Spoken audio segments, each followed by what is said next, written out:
Welcome back. We are in week 12,000 of marathon training, also known as week 5.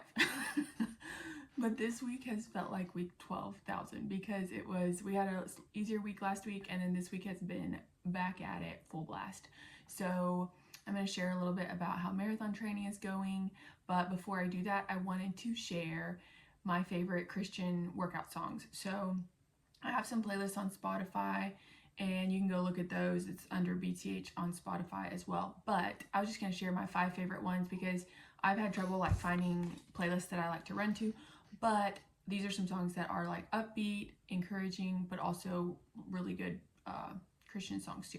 So the first one is Take You at Your Word by Cody Carnes. Second one is Tear Off the Roof by Brandon Lake. Third one is Another One, not by Khalifa, but Elevation Worship. And then the last 2 are You Can't Stop Me by Andy Mineo and Never Get Used to This by Forrest. So those are some good, just upbeat running songs that I love to run to. And so yes, back to week 5 marathon training. So this is definitely where the naps kick in. I did marathon training, a full marathon training back when I was 18, and I forgot about this, but your need for sleep increases tremendously. So that hit this week for sure, where I could tell I'm just needing more sleep because my body's needing more rest.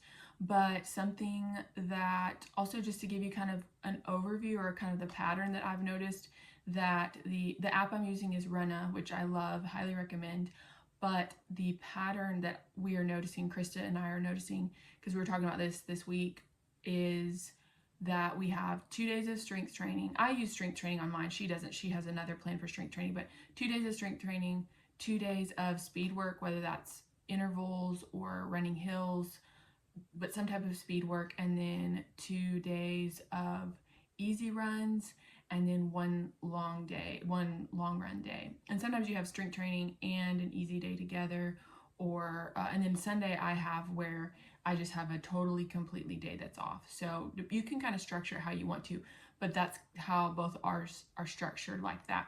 So it's basically 2 days of each thing, which I really liked. But this week, let me tell you, so yesterday's workout was, just to give you an idea, it was 4.4 miles of, you had it was like 2 set, it was intervals, so like it was drop sets, so you would have to run, so like for example, it started off at a 7:50 pace for 0.6 miles, and you did 2 of those with a 90-second break, and then it took you down to a 7:40 pace for the next 2, but then you went a little shorter, and then it took you down, I ended up being down at a 7:10 pace for like 0.2 miles, but with the heat and everything, I was feeling it, but I went ahead and finished it even if I couldn't keep the exact paces that it was wanting me to keep. But so that's where we're at, as we're starting to, I would definitely say the intensity is getting increased, the naps are getting increased, and I think I slept 10 hours last night because it's just, you can feel it on your body, which is good. And I've definitely been careful about the heat. I mentioned that last week as well, but I can tell that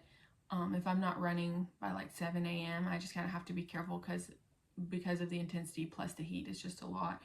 And then yeah, that I can tell that my body is getting stronger, and just, I would just say, like, in every way, you know, you can kind of start to feel when it's all paying off, so that's good. But and then another thing that I was just reminded of that is so important in marathon training, or really anything you're doing, but we had an easy week last week, and so by the time we got to Saturday, I was feeling great and like, oh, I want to see how fast I can run. So my long run on Saturday was about 4.5 miles. And I was like, I want to see, you know, how fast I can run this, even though it says in the training plan, don't try to hit a pace, just, you know, go out and get your miles in. It's supposed to be kind of an enjoyable run, not like push yourself. Well, I went out there and pushed myself. And then Sunday, which feels good at the time, but you were supposed to be taking a rest week, and it also had lower mileage. And then Sunday I was like, I want to go out and see how fast I can run a mile. And so I kind of pushed myself on both of my easier days. And I can definitely tell this week that it's not that I'm not able to do the training, it's just that I should have fully rested. And so it's just a good reminder that when you have a plan, not only do you want to like make sure to do what's on the plan, but also you don't want to do more than's on the plan, because it is an overarching 20-week plan. It's not just, how you feel at that time. So, and I know that, and it's not like a big deal. It just was a good reminder to, when it says rest, rest. When it says don't push yourself on the pace, don't push yourself on the pace, because the following week you're going to have harder workouts, and it is cumulative, and you also really don't want to injure your body or do anything like that or overstress it. But yes, that is marathon training right now. Haven't noticed any difference really in my need for like fuel. This week they do suggest that you start introducing goo or some type of fueling during your long run. So this Saturday I have a 7-mile long run, so with hills. So that will be a time that I might get some goo and just kind of see how my body does with it, because obviously during the marathon we will be fueling as we run. So it's kind of good to figure out what your body likes and what works for you while you're doing your long runs and training. But that is all I have for today. I hope that you guys enjoy the songs that I shared, and that there's something that not only like are good and fun to listen to, but just encourage you in God's promises as you run. So thanks for listening.